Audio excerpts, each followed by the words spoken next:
Welcome to the Real News Network. I'm Paul Jay in Baltimore, and welcome to this week's edition of the Wilkerson Report with Colonel Lawrence Wilkerson.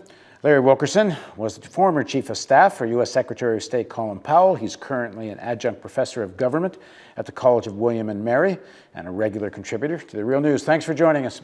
Thanks for having me, Paul. So I've been wanting to ask you about this for a couple of weeks now. What do you make of President Obama's nomination of Chuck Hagel as Secretary of Defense? I think the president has made a pretty astute move, putting John Kerry in the State Department and hopefully Chuck Hagel in the Department of Defense.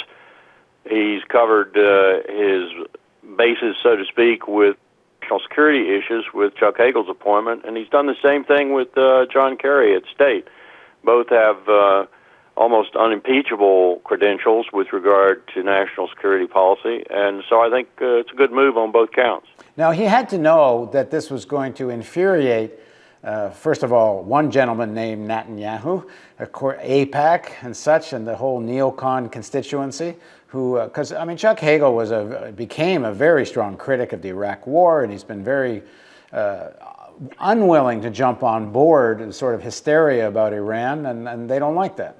That's true. I like it a great deal, and I think 60 to 70% of Americans will appreciate it also, because that group of Americans who constitute the bulk of Americans, of course, are not interested in another war in the Middle East, a war which would probably be catastrophic, as former Secretary of Defense Robert Gates called it. And so I think President Obama has made a move that is in line with his electoral mandate. After all, he won for another 4 years, and he's selecting people whose views more or less reflect the views of the majority of Americans. So, but why are they so antagonistic to Hagel? I mean, he is a Republican. He caucused with them. They know him well, but they're really pulling out their guns. That's the problem. They do know him well, just as they knew George Voinovich of Ohio well, and Olympia Snowe and others, Susan Collins and other Republicans who are of what I shall call the Nelson Rockefeller framework, or the Lawrence Wilkerson framework, or the Colin Powell framework. There are people who think critically. There are people who are interested in the national outcome of this country's efforts in the world, both foreign and domestic. There are people who believe in allies, believe in friends, believe in talking and acting diplomatically with enemies or potential enemies. They're sane people, in other words. I don't know, Paul, but you may have checked the Republican Party lately. It's got a lot of crazy people in it. It's got a lot of extremists in it. That's why they lost the election. That's why they'll lose the next election if they don't correct their problems. So I'm wonderful with this idea that we've got some Republicans who are moderate in their outlook and who are nonetheless going to be in positions of power. Now, I mean, the group that seems to really be opposing him is sort of not the kind of Tea Party types. It's the old guard neocon foreign policy guys, Lindsey Graham and his gang of people. I guess the old Bush gang, Karl Rove type people. What is it about Hagel? What has he done specifically that they're so worried about? It's the John Boltons, it's the Douglas Weiss, it's the Elliot Cohens, it's others who believe that American military power should be used almost as the sole instrument of American policy. And they're irritated because Chuck Hagel doesn't believe that way. They're irritated because in the past, Hagel has shown that he has a very balanced view towards the Israeli-Palestinian issue, that he knows all the guilt isn't on the Palestinian and Arab side, that some of it's on the Israeli side. He's very balanced on the Iran issue. That is to say, he believes diplomacy should run its full course before any option looking like military force is turned to.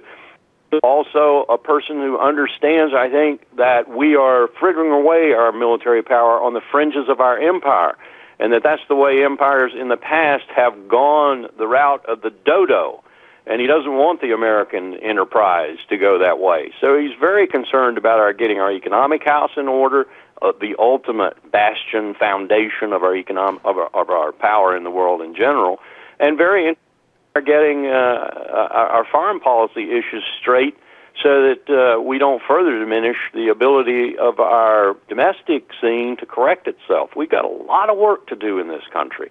Rebuilding infrastructure, addressing climate change, coming up with alternative energy sources, and leading the world more or less in this effort, so at the same time we restore our economic power while we are leading the world in a way that will be sustainable to the end of this century.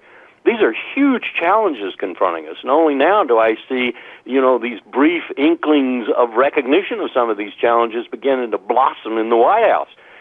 Maybe even in that Luddite group of congressmen, many of whom deny that global warming and climate change is even changing. So the challenges that are confronting us are huge, and we don't need people who are so focused on what the neocons are focused on in positions of power. And I'm delighted to see people who have a wider vista and a more moderate approach to foreign and security policy in ministerial positions. It's a great change. You once gave a speech, I think it was at the Samuel Adams Awards that we taped that year, and you said that there's kind of two roads here for people that in positions of power who look at the current American empire.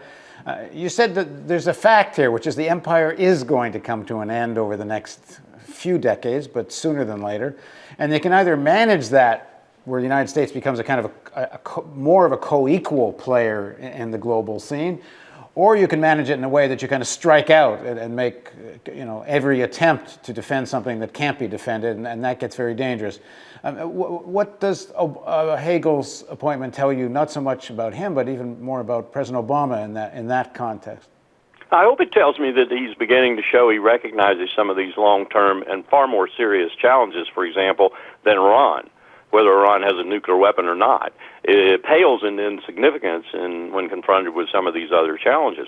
Richard Haass has a new book that's coming out, Foreign Policy Begins at Home. And in that book, I'm sure Richard is going to talk about how we need desperately to repair our home ground in order to have any hope of having an effective foreign and security policy.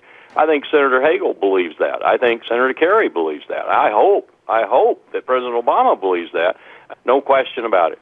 There are going to be 3 billion people, many of them in India and China, who are going to come into the middle class and are going to want the standard of living that connotes. What we're talking about is 6 to 9 planets worth of resources just to satisfy those desires. We don't have those 6 to 9 planets worth of resources.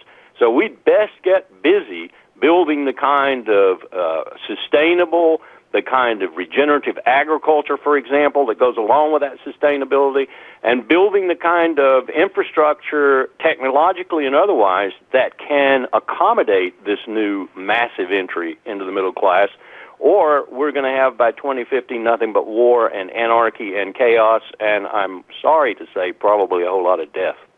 So when you assess these personalities, President Obama, Hagel, Kerry, the question comes up about how much they can, even if they do believe in a more rational foreign policy. And I take your point. I think at least the appointment of Hagel says something about Obama vis-a-vis Iran, that he's not wanting to jump on the go to war with Iran bandwagon.